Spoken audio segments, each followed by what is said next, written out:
Hello, everyone. Okay. Can everybody hear me?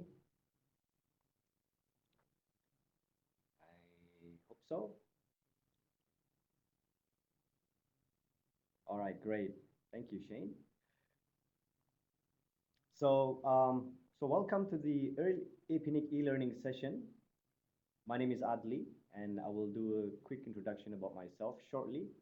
Basically, today I'll be talking about CSIRT, or the real topic for this e-learning is Introduction to Computer Security and Incident Response Team, or CSIRT. And this course or this e-learning session will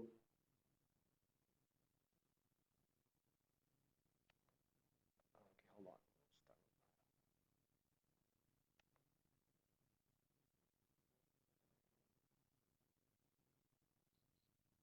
One sec.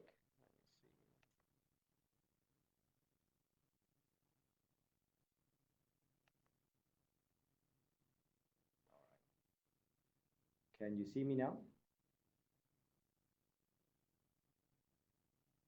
All right. So once again, um, thank you for sparing your time. My name is Adli, and I'll be your instructor for today. And the topic of our e-learning today is Introduction to Computer Security and Incident Response Team, or CSIRT. So this e-learning session will probably take about an hour of your time. And during the presentation, if you have any question, feel free to put it in the chat box, if you can see it in the right corner of your screen, and I will try my best to answer them. So just a little bit about myself before we begin. My name is Adli. I am a security specialist at APNIC. And most of my activities here is doing security outreach activities with our members, and also some stakeholders that are of interest to APNIC, like the law enforcement agencies, and also the CSIRT community, and also our members. And as I said earlier, if you have anything that you wanted to raise during the presentation or after the presentation, feel free to put it in the chat box. Before I begin as well, before I go on with the presentation, I'd like to talk a little bit about the security initiatives at APNIC. So at APNIC, we work primarily with our members who are, in most cases, network operators. But we also have a lot of collaboration with the CSIRT in the region, like APSET, Intrapol, and some other organizations like ISOC or ICANN. Some of the key topics that we do, and we try to promote the following: RPKI, and this is relevant to securing routing; DNSSEC, which is a protocol for securing the DNS infrastructure. We also promote something called SAFE, Source Address Validation Everywhere, and this is for ensuring that DDoS attacks cannot be carried out easily. And also we speak about incident response team, or updating information in the WHOIS database so that it will facilitate incident response or incident response work. And this is where this presentation fits in today. I will talk not only about the need of having a security response team, but also to discuss with you some of the elements required for setting up a security response team. For more information of what we do, I encourage you to visit our website at www.apnic.net/security. So the plan for today is that I will cover the following topics. I'll talk generally about cybersecurity, what it is, what it means, and what are the things that we are seeing. I'll go into security incidents, especially their impact, and talk a little bit about issues surrounding security incidents. Then we will go into specifically incident response and CSIRTs.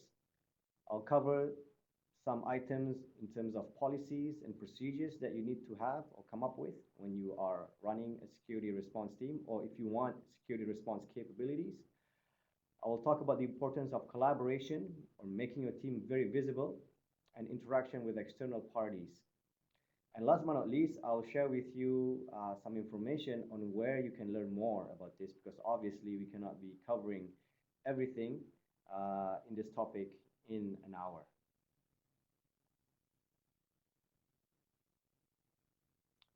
So the first topic is cybersecurity in a nutshell. So security is definitely a hot topic these days. At APNIC, we get lots and lots of invitation to speak at various security events, do security training, as well as answer lots of questions related to cybersecurity to a lot of people. When it comes to cybersecurity, I think everybody is aware that when we do security, what we do essentially is addressing the CIA, and I'm not talking about the three-letter agency. I'm talking about ensuring confidentiality of information, the integrity of the transaction and also information, and last but not least, availability of services. So a lot of the controls that we put in place when it comes to security tend to address these issues, the CIA. Now, cybersecurity is also important because it is actually part of risk management. If you are an organization, you are definitely facing a lot of risk to the business, to your reputation, and so on and so forth. So security itself, or security issues or security incidents, can present risk to the organization. And when it comes to cybersecurity, these are the threats and vulnerabilities that you must handle, right? Talking about risk and threats and vulnerabilities, we also start to think about what are the known and unknown risks to the organization, or known and unknown threats, or even known and unknown vulnerabilities, because a lot of the controls that we have in place rely on signatures of known attacks. So there are times when we have to start thinking whether or not we have sufficient controls in place to deal with attacks that are relatively unknown to the controls that we have in place, such as antivirus software or intrusion detection systems. When we do risk management, we have also to prioritize. So there are lots of things, especially when we're dealing with an incident, that require us to think strategically and prioritize our action. Because certainly there are a lot of things that need to be done, as I will show you in a little bit when we discuss one of the case studies. And you have to really make sure that you are dealing with the most risky behavior first, or the items that gives a lot of impact to the organization first before you look into some of the other items. In many organizations today, they have a cybersecurity program, and this is looking into the different components of managing security, not only managing incident, but also security in the organization.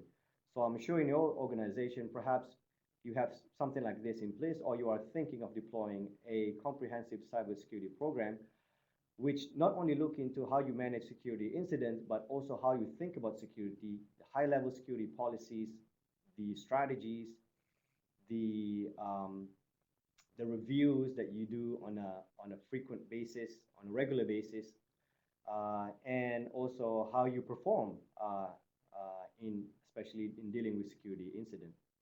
Security is not that easy because it involves a lot of things. So technology is one of it, but also you have to have the right process in place, and I think most importantly, the right people.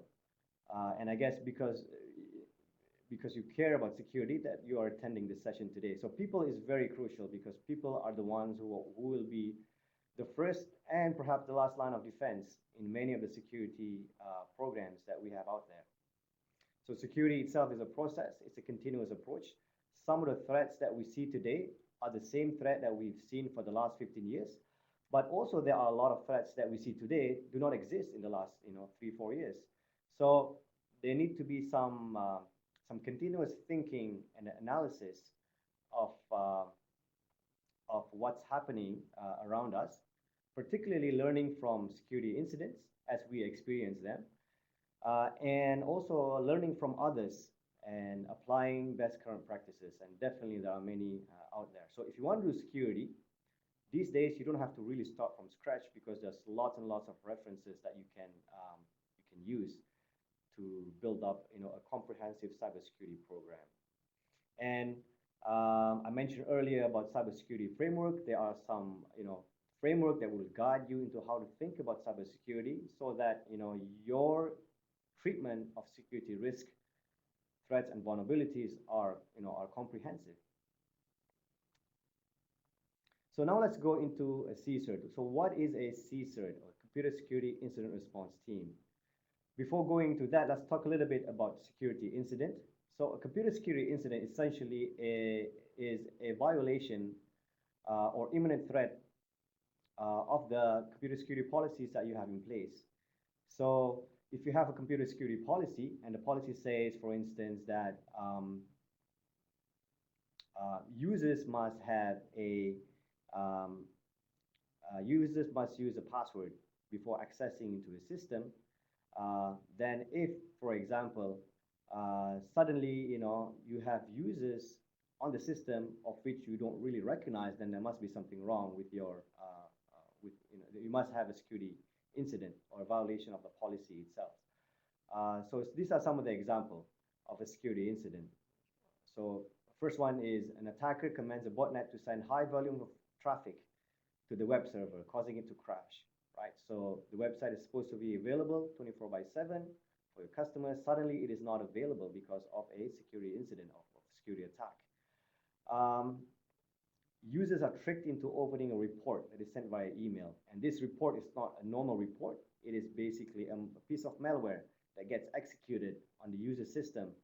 And now it establishes a connection with an external host and potentially sending information out, right? So this is a slightly complicated incident, but it becomes a serious incident after a series of actions.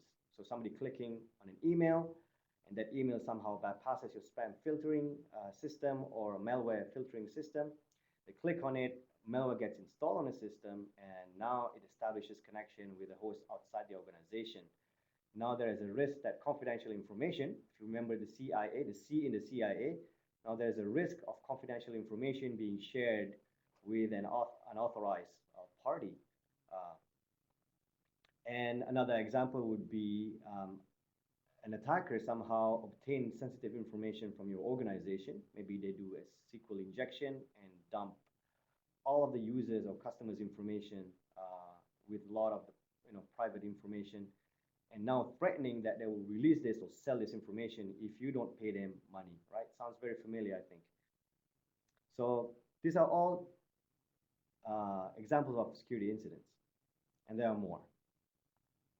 So some of the recent ones that we've seen, and I think we hear about security incidents on a day-to-day basis. These are some of the recent ones. You have ransomware, where a piece of malware, upon execution on a system, encrypts the whole hard disk, and now the attacker is demanding money. It's demanding that you pay them some money before they will release the data back to you, right? So if you look at this incident, there's two parts of this. One is the malware itself, right? So we think about how we protect our organization from malware. The second bit is now there is a request from the people behind this to ask you for money if you want your data back. And this implies that you don't have a backup in the first place, or your backup has been encrypted as well. So how do you deal with this kind of incident? Do you pay them the money to get your data back? Do you need help from an external organization to help you solve this problem? Or just basically, what do you do, right, to prevent future breaches or this type of malware from attacking other systems on your network? We have lots and lots of data breach incidents, and they're just a lot of them, right? So when it comes to data breaches, you are looking at two things or a few things here. One is the cause of the breach itself. It could be malware, it could be an insider job, or it could be some other things. But also the reputation of the organization is at stake. in terms of the trustworthiness of this organization. Customers or stakeholders or your clients might be asking, do you not have sufficient controls in place to protect our information from being leaked out on the internet? There could be other types of confidential information that will put other people at risk if it's being shared on the internet or being shared in widely to parties who do not have the right to view the data or to have access to the data in the first place. So lots and lots of data breaches incident, which require us to really think about how we would respond to such an incident if it occurs to us. There's lots of vulnerabilities in software that we use on a day-to-day basis. This could be software that is used for running services. They are internet-facing, for instance, or it could be software specifically to run certain function or activities. And if the vulnerability that exists in this software are exploited by others, it could either disrupt the service, or it could lead to maybe redirection or potential loss of information and system compromise. So somebody has to basically keep track of vulnerabilities of software that you use in the organization, and also at the same time, upon hearing something related to some 0 days being distributed, or a previously unknown vulnerability being exploited widely on the internet, you must have a plan on how to deal with that. Lots of distributed denial of service attacks, and oftentimes there is an extortion bid to it. People ask for money so that they will leave your site alone. If you want to read more about these security incidents or recent security incident, I really encourage you to read the Verizon Data Breach Report 2015. It not only talks about the types of security incidents, but it also discusses on how people deal with them, and how to basically improve response to some of these incidents, and what you need to have in place as well to be able to deal with this sort of incidents and also prevent them in the long run. I also encourage you to check out our YouTube page and check out some of the conferences that we had in the past. We have CSIRTs from the region coming to our event and to talk about incidents that they see in their economy. And sometimes, the incidents in one economy is different from that of, in another economy. So it's very interesting to actually learn from this and start thinking, if these type of incidents occur to my organization or happens to my organization, what is the plan? How do I deal with it? Who do I need to contact? And I'll talk about that more in the next few slides. Now, we have all kinds of security incidents, as I said earlier. Now, the most important thing about these incidents, when you look at them or when you discuss them internally, is are issues like the impact. What is the impact of a malware infection? Right? So is it just information disclosure? Is it about system integrity? Is it causing unauthorized access to other systems on the network? Is it causing a denial of service to some of the critical services that we are running for our internal activities or for our customers? Also at the same time, and this is where things sometimes get a bit tricky, especially if you're studying the root cause of things, right? The incidents are caused by something, right? Or through something or platform, right? So a lot of, for instance, the unauthorized access or information disclosure are caused by malware, but malware do not just appear on your doorstep just like that. It could come through email, or it could be in a link of a chat, messaging software, or it could come from an SMS, for instance. Or it could come from the web that you are visiting, or your users are visiting, or your staff are visiting, and they get infected or they get tricked into installing it on the systems, right? But it's very useful. It's a useful exercise to really think about where do this incident or this attack come from? What are the channels?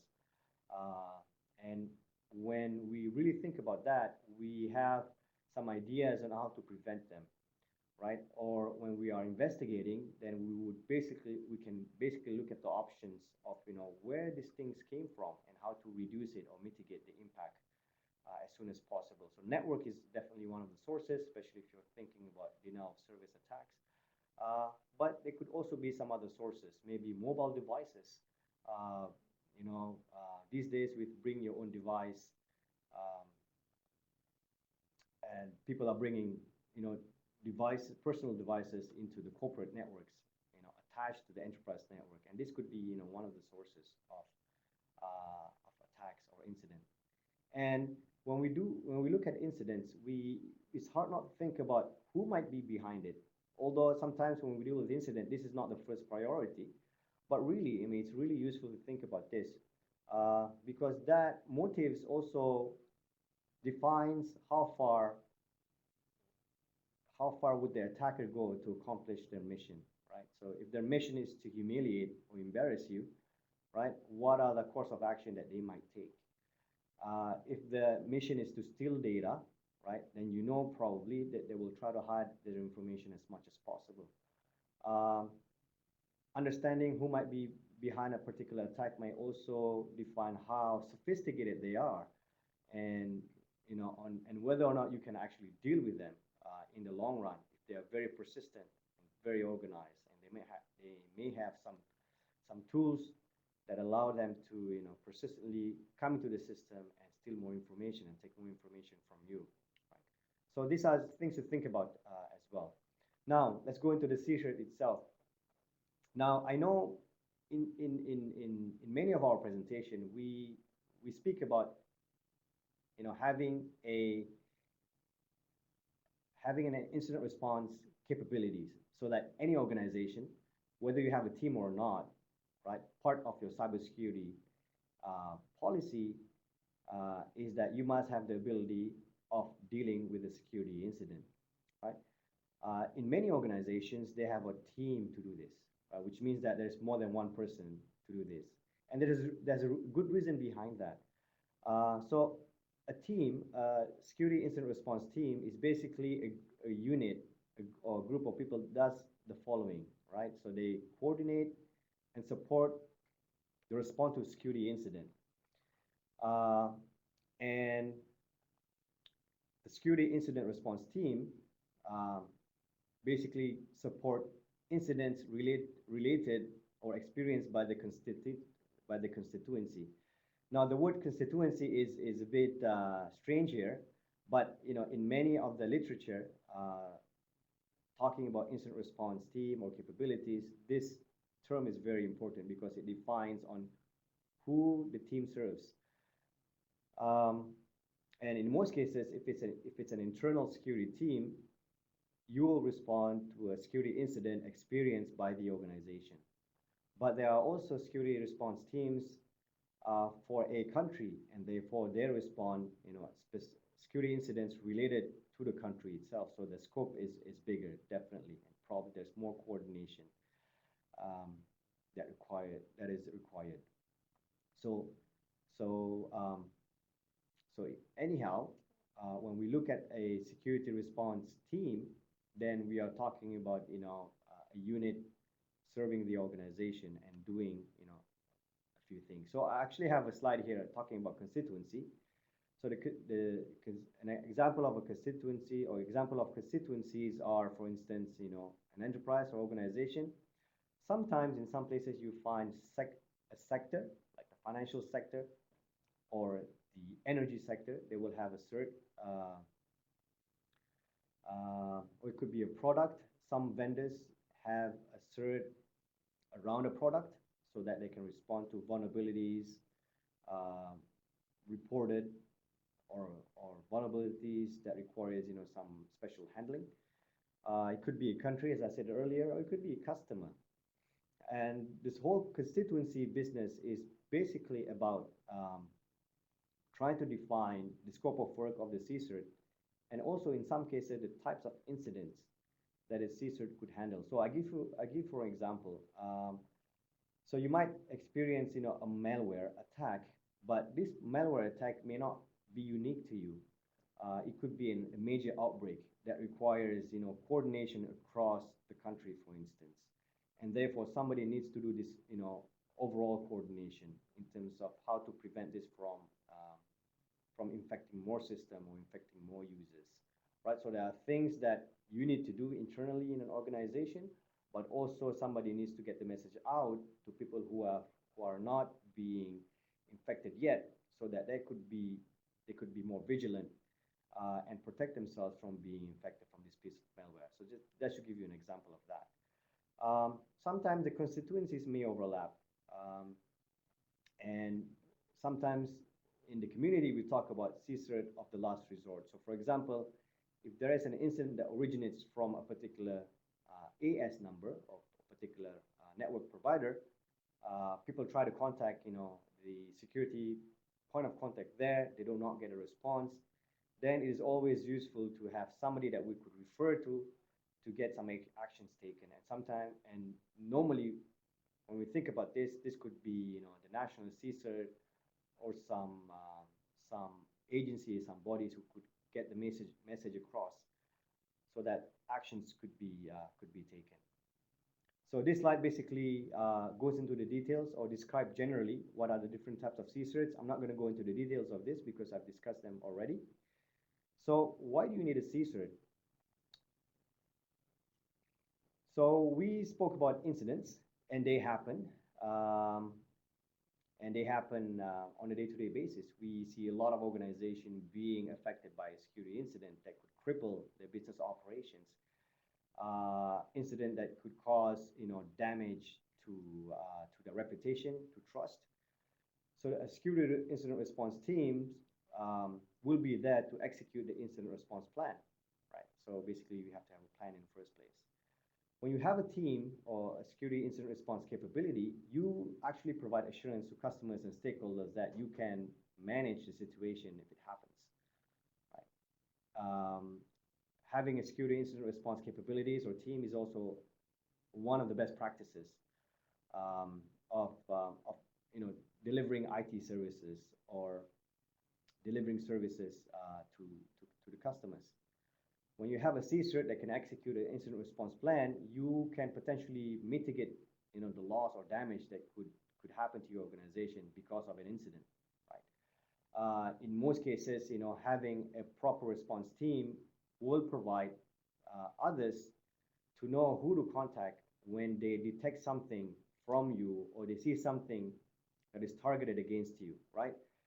You'll be surprised that in a lot of cases, other people will let you know that, I see something coming from your network that, that is not supposed to be coming from your network, or I see this particular attack targeting your organization, right? And sometimes they have difficulties in getting this communication across because they just don't know who to contact. When they go to your website, for instance, they see a point of contact for the webmaster or for customer service, but they don't see that, specific point of contact that could probably act upon the message that they are trying to send out to you. And this is also part of governance, IT governance. Many of the standards and best practices for overall security says that, you need a proper response procedure and resources allocated to do this type of work. And if all of that did not encourage you to properly think about having, some sort of team in place to do this, then think about, improvements. What normally happens after you deal with a security incident? In a lot of instances, people forget that, after you deal with an incident, you need to also learn from it and, apply the fixes or improve the procedures so that this particular incident will never ever happen again in the future.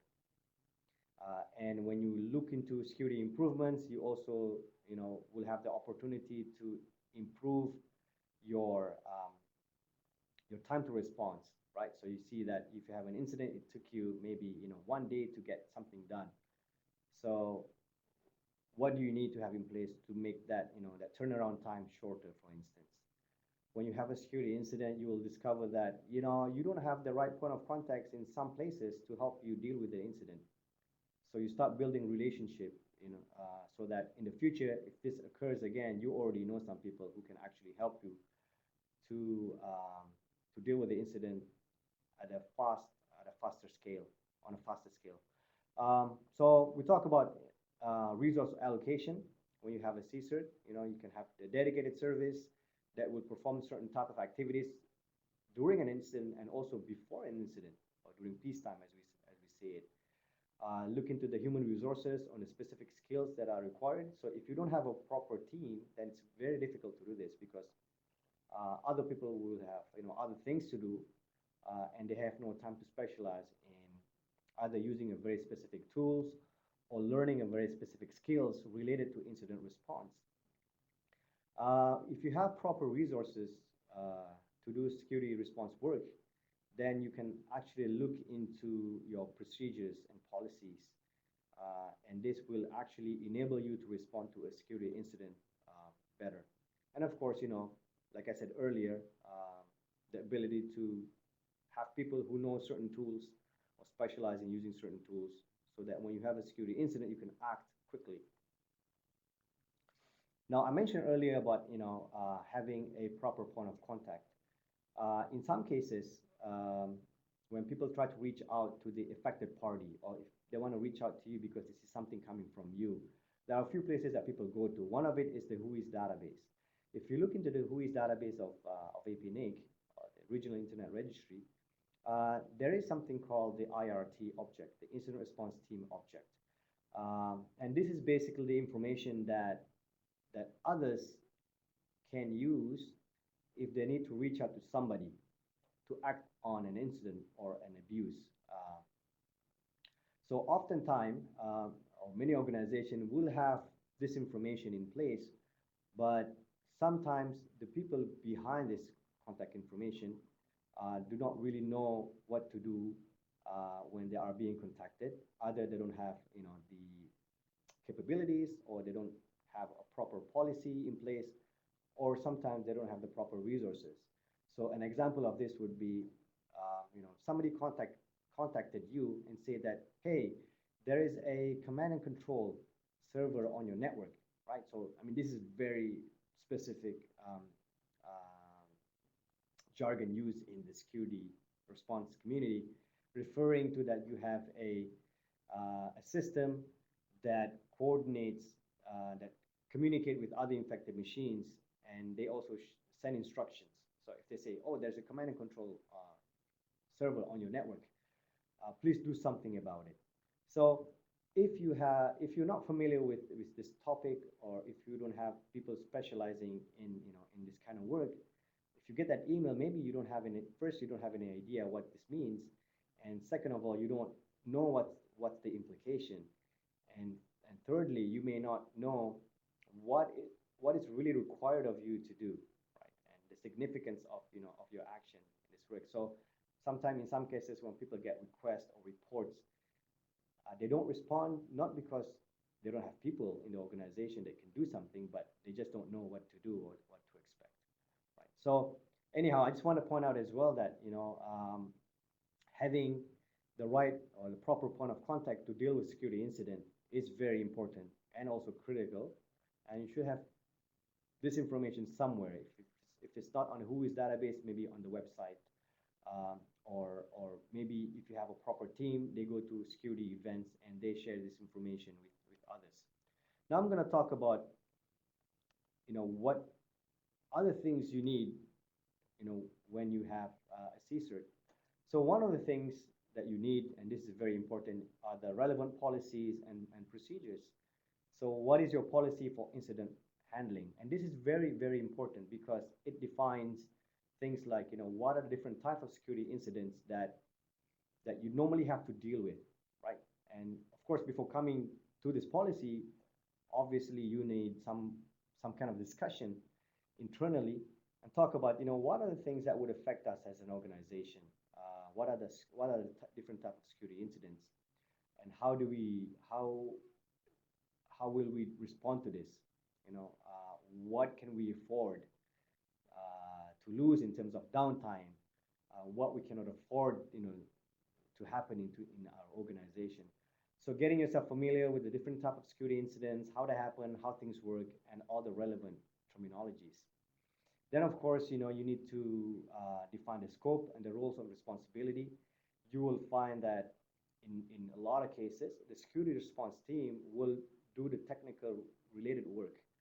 But equally important is to also communicate this incident, the impact, the things that needs to be done to others within the organization. So they could be somebody from legal, from management, from other units who are impacted by the security incidents, from the user to the users, for instance, um, and so on. So first, what is the scope? Who's doing what? And the responsibilities. And sometimes you will find that the responsibility of fixing things, could lie in some other units or department, depending on how things work in your organization.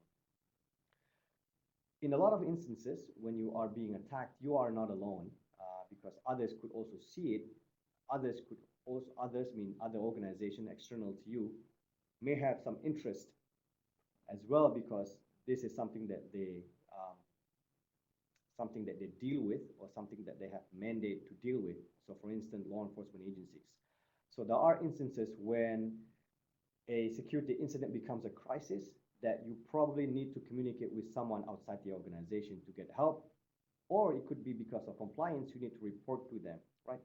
So having proper policies and SOPs and having the exercise to go to talk to others in the organization on, what needs to be done when we have an incident, or what needs to be done if the incident gets to this level. Who do we communicate with? What is how do we communicate with them? What can be shared with others? Because sometimes to get help from other people, you need to start sharing things like logs or, that piece of malware. And of course, in this situation, trust is very important. And if you do not trust somebody, then it's very difficult to deal with them in the time of an emergency. Also, there are times when you need to communicate with the vendors, whose equipment or software you use in the organization, to get them to fix stuff as well. So basically, the policies and SOPs are very important, because they tell you what to do in an event of a security incident, right? You may have specific SOPs for different types of incidents. So for DDoS, this is what you do. For malware, this is what you need to do. If it's fraud, if it's content related, and you have templates for reporting, maybe a checklist for the required information for the security team to do analysis. Maybe you also need to define how or who should be contacted outside office hours, on the weekends, and things like that. I mentioned earlier about how to deal with the crisis. Sometimes the situation just get out of control. And how do you escalate?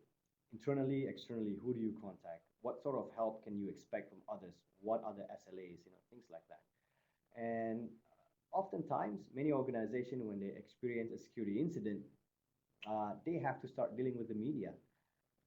And this is also something that we see today. Media will report that they saw this attack on your organization, or they see information from your organization, private information, confidential information being published on the internet, and they want your comment, what happened, and so on and so forth. Obviously, this is maybe not the task for the security response team to respond to the media directly. It could be somebody from legal or from communications. But as a security response team who is very technical and who knows what's going on, you may have to, you have to basically provide them with the right information, so that when they speak to the media, they will say the right things. And of course, they have some other consideration as well when it comes to legal, what can be discussed, what cannot be discussed, and so on and so forth. So this is really, really, really useful to go through before an incident. So that's why, if you develop SOPs and policy, you actually go through this exercise of thinking about, what needs to be thought about when you have a serious incident. And of course, like I said earlier, when you go through the policies or procedures, you basically look into the SLAs and expectations. So if you need a response from your provider in a DDoS attack in the middle of the night, what can you expect from them? How fast can they deal with you or help you? Um, and also looking into their capabilities, what they can cover, what they cannot cover, and so on. Okay, so now I'm going to talk a little bit about the team structure. So again, this is talking about the various models that we see out there when it comes to having a security team. So, so one type of one model of having these capabilities is having a central team.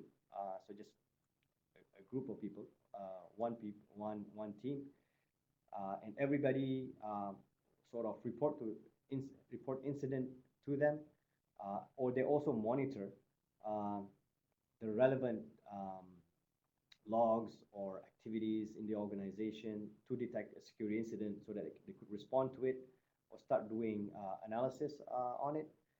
But in some organizations that are very large, for instance, they have a distributed security response team.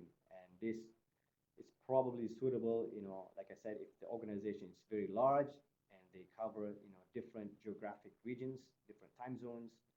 So it's much more realistic to have teams, working in different time zones at different times, so that there's always somebody that we can reach out to. Then there's also teams that, like a national CSIRT sometimes, that are of just doing a lot of coordination with other security teams in the vicinity or in the economy, or doing some coordination with vendors, before releasing an advisory of a major security or critical vulnerability, that sort of thing. So they don't really do incident response, but they do a lot of coordination. They compile information from various security teams. And sometimes this also occur in large organizations where they have, different security response team in the different subsidiary, and each subsidiary or smaller organization or entities have different security problems or security issues that they're facing, and therefore they have a separate security team. But there's someone, at the top, if you can imagine, somebody at the top that basically does the coordination, getting information, distributing information, being the point of contact with external parties, and so on and so forth. And when you have the various team models, one of the implications is the workflow, right? So you have to start thinking on how incidents are being reported or detected, right? Or how incidents are being reported from the detection, either from internal processes or internal controls, or from the external parties. I mentioned earlier that sometimes you learn about an incident from external parties. How will you do the incident analysis, right? So what is happening, the impact, the pattern, you do the triage, right? And then the actual incident response, how do we contain this? How do we eradicate the problem? And also, how do we recover if the damage has been done? And not only that, looking into the post-incident activities, what are the lessons learned? What went wrong? And how do we move forward? What are the recommendations? How do we improve our policies or controls, and so on and so forth, right? I get a lot of questions from people about, how many people do we need in a team? Unfortunately, there is no right answer for this. I've seen huge teams, and I've seen very, very small teams as well. The key point here is that the word team itself. So basically, this is not a one-man show. But if you have a team, I've seen teams that are just with 3 people, 5 people, and also in certain areas there are teams with a lot of people. So it depends on how you specialize, the type of services that you do, and again, I guess the likelihood of you to experience security incident. Now I'm going to go into the services that typically a CSIRT team offer. So the key thing about the core activity of a security response team is basically to do incident response activities, incident handling and response, right? So that's the core thing. You need to get this team to step in when you have a security incident. But you don't have security incidents all the time, I hope.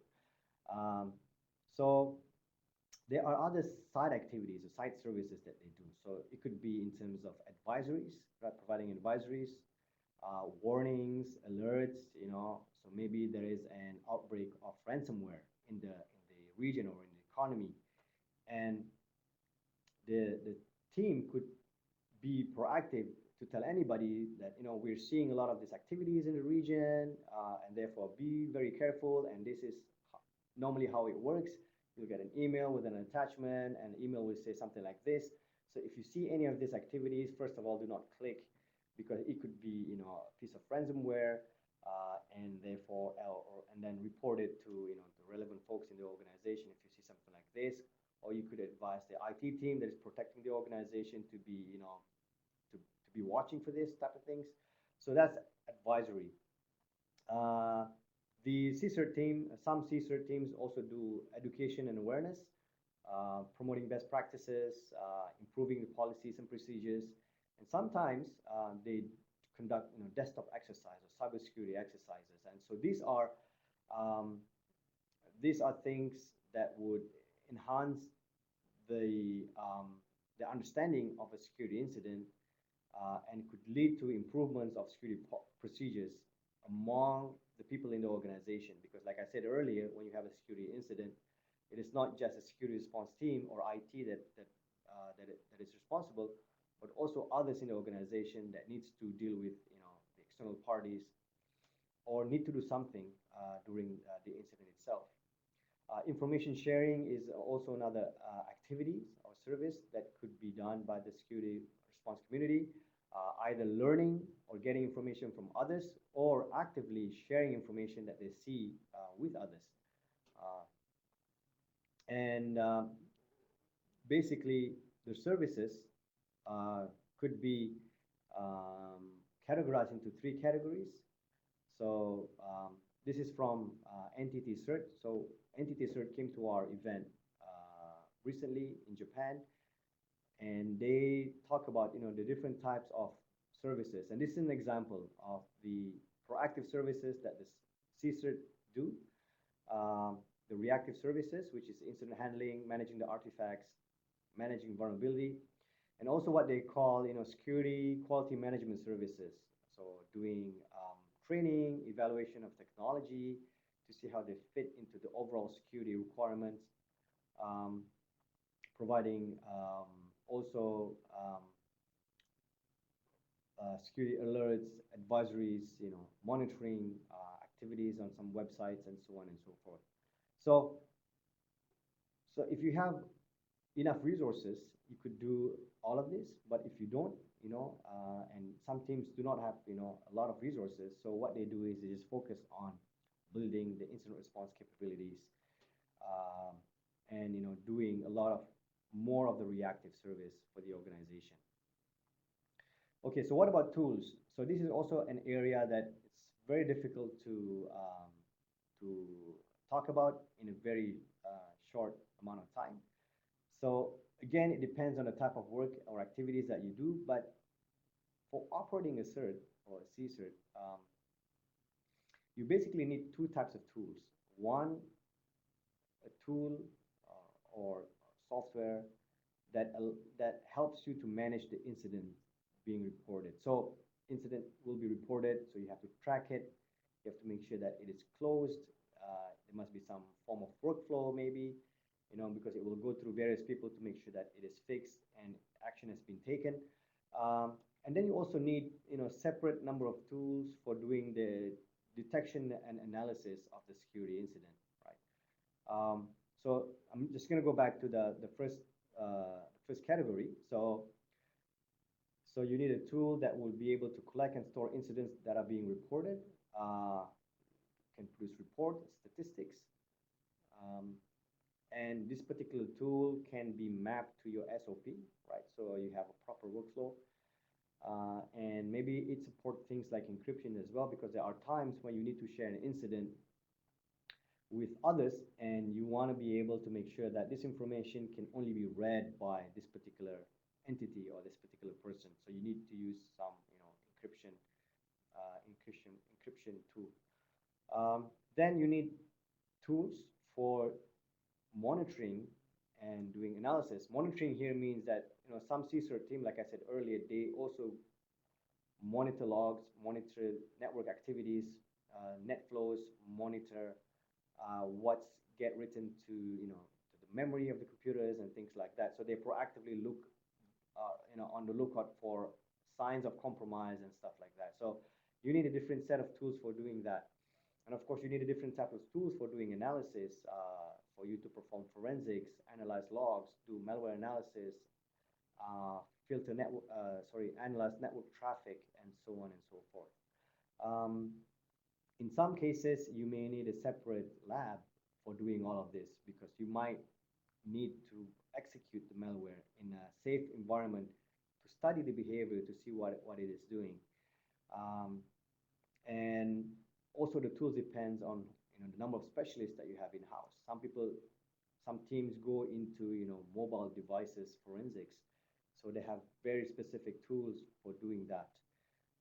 And of course, there's lots of tools that could be used and are available in the public domain, right? So you have to be familiar or you have to be using that.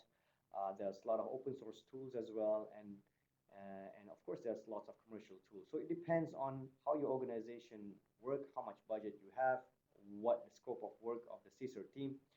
So this is an area where it depends. It depends on your size, your scope of work, like I said, and the things that needs to be done when you are analyzing an incident.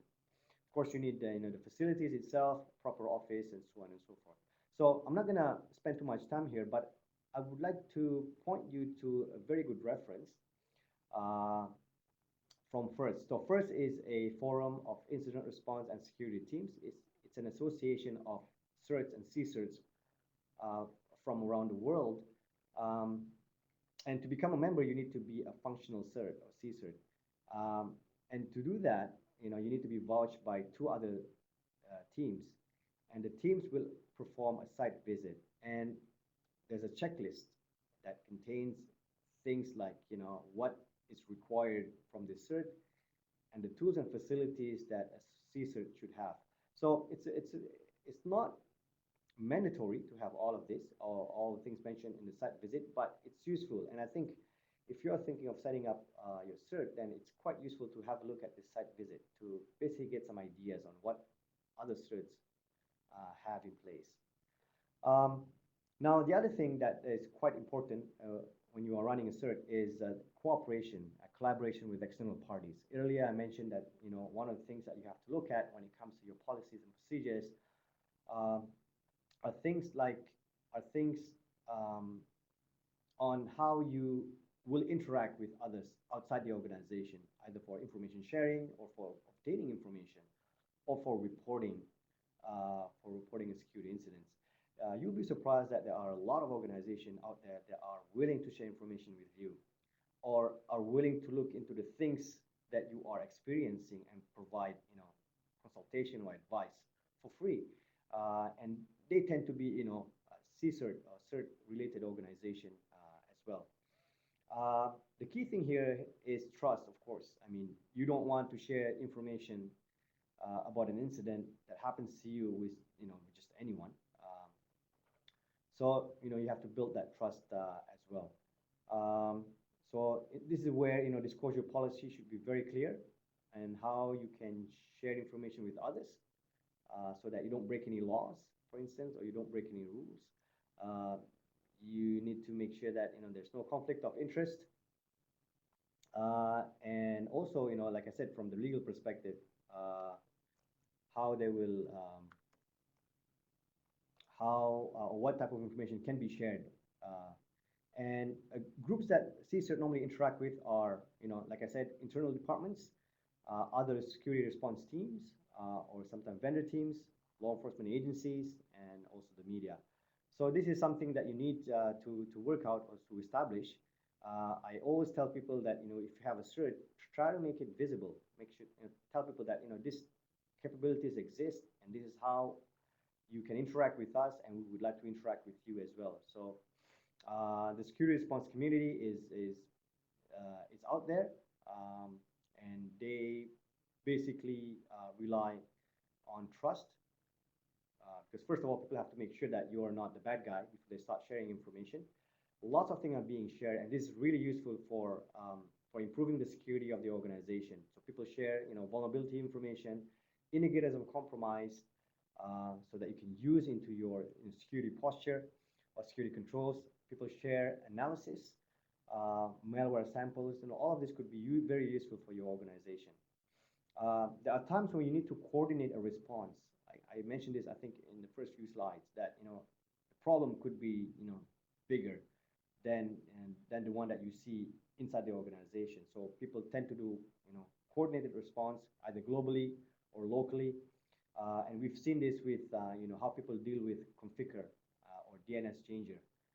There are working groups, and these are people who are doing CERT work in the working groups, thinking and trying to come up with solution how to prevent or mitigate a particular attack or strain. Then there are communities that are doing events, activities, training, conferences, and this is a very good platform to get to know people and start establishing contacts, right? So I mentioned here APNIC, APCERT as one of it for our region. Then also organizations like Shadow Server, for instance, that are sharing information actively with security response team so that they can do something about a problem that they see.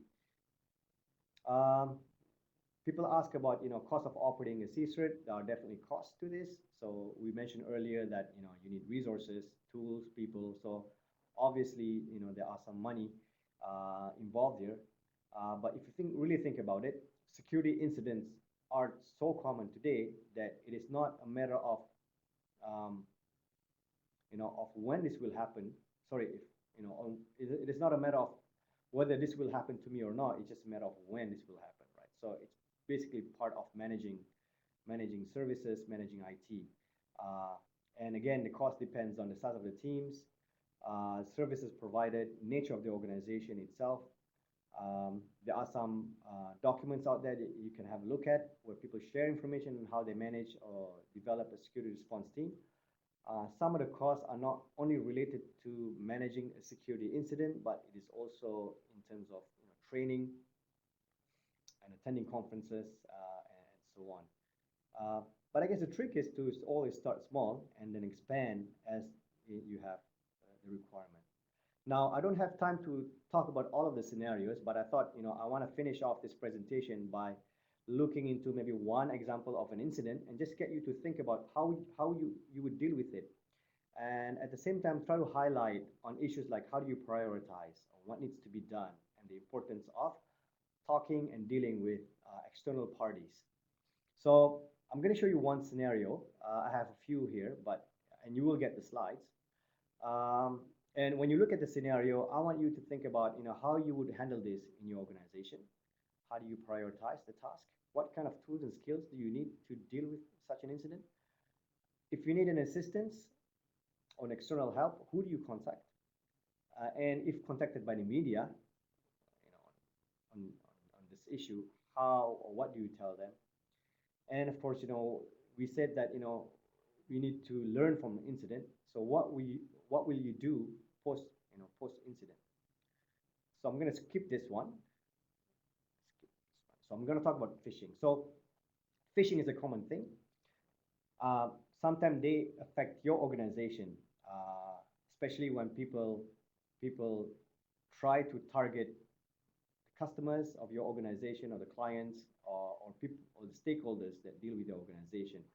So they will probably build a website or spoof an email that seems to come from you, and basically the phishing or identity theft, the main goal of the attacker is to obtain some credentials from the users. Now, so in a phishing attack, there are a couple of things that you have to think about. So one here is the email itself. So this email will go to your customers, for instance, or people who you are serving, right? You may not see it until somebody reports to you because they don't come to you, right?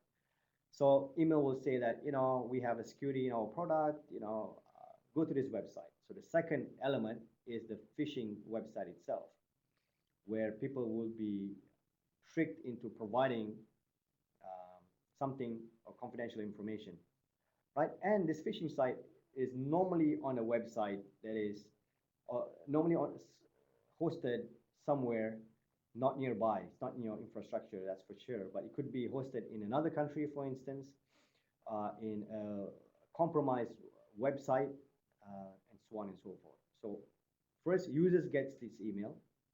Then there's this element of the phishing site that you have to deal with.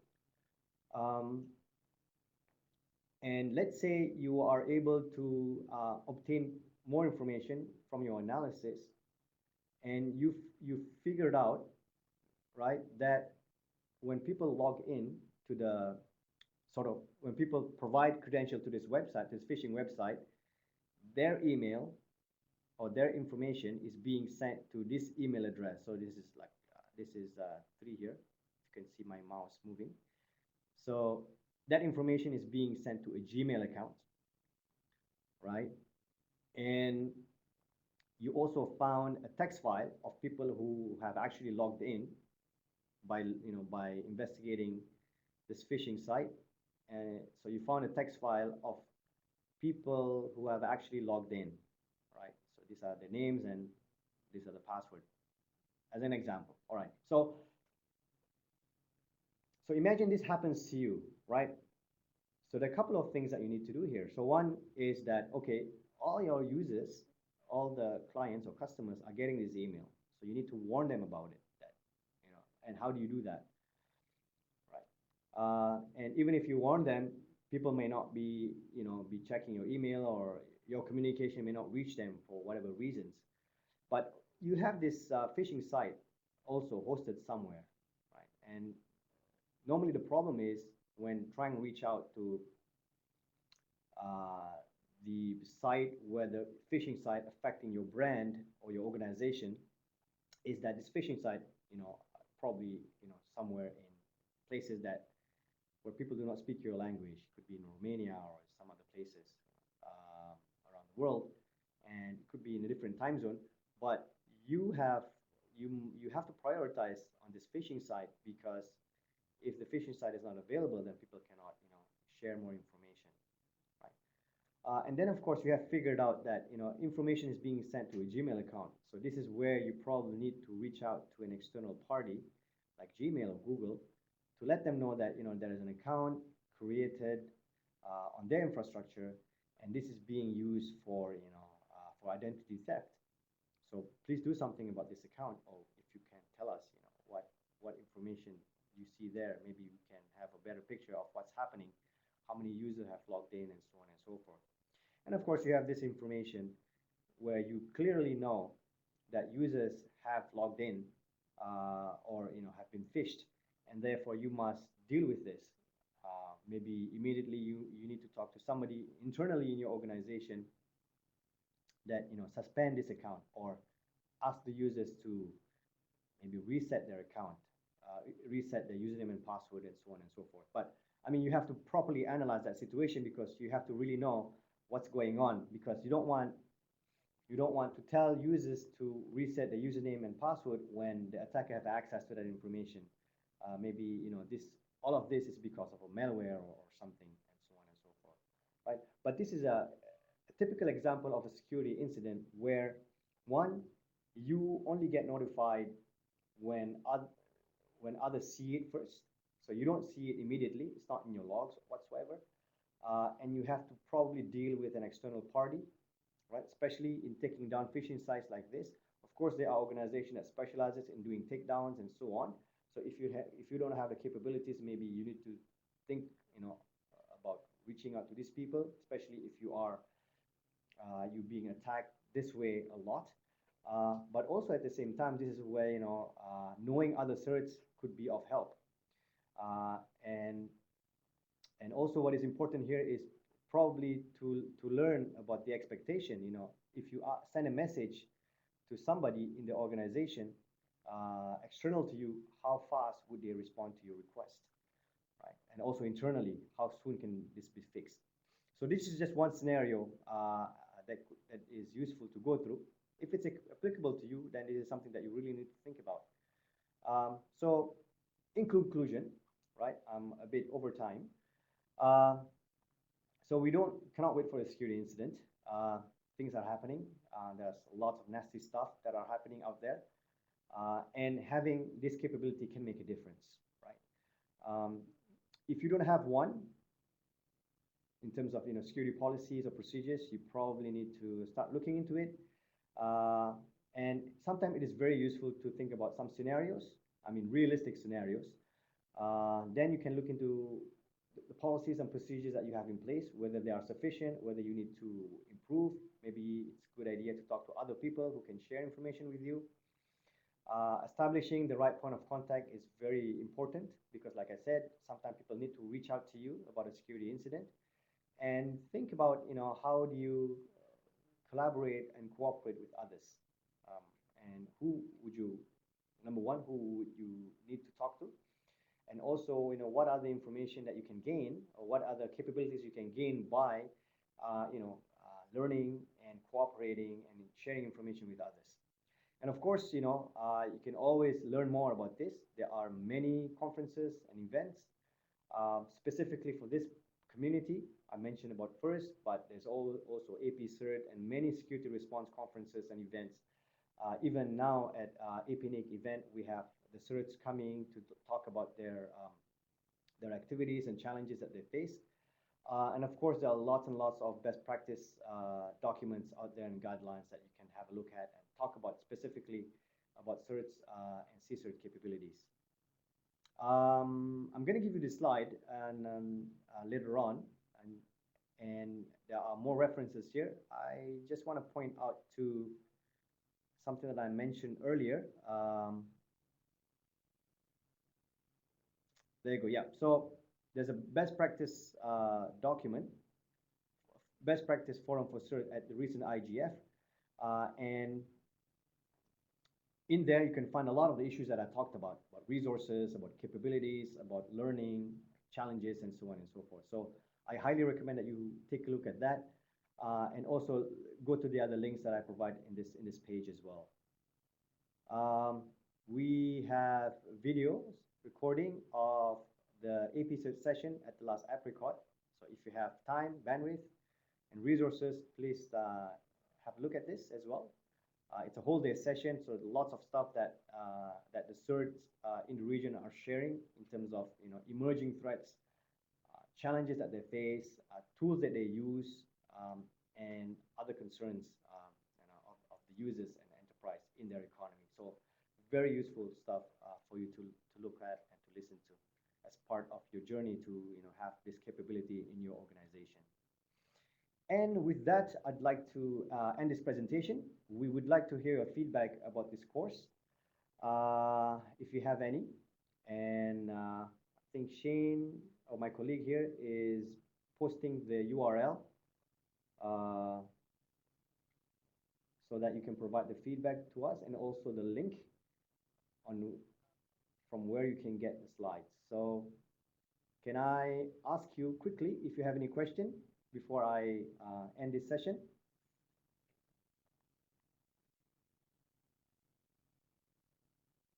Okay, if not, then once again, thank you very much for spending your time with me, and I hope to see you again in the future. Feel free to contact us if you have any questions, or if you need to learn more, and feel free also to share the slides with your colleagues. So thank you, and see you again. Goodbye. Have a good day.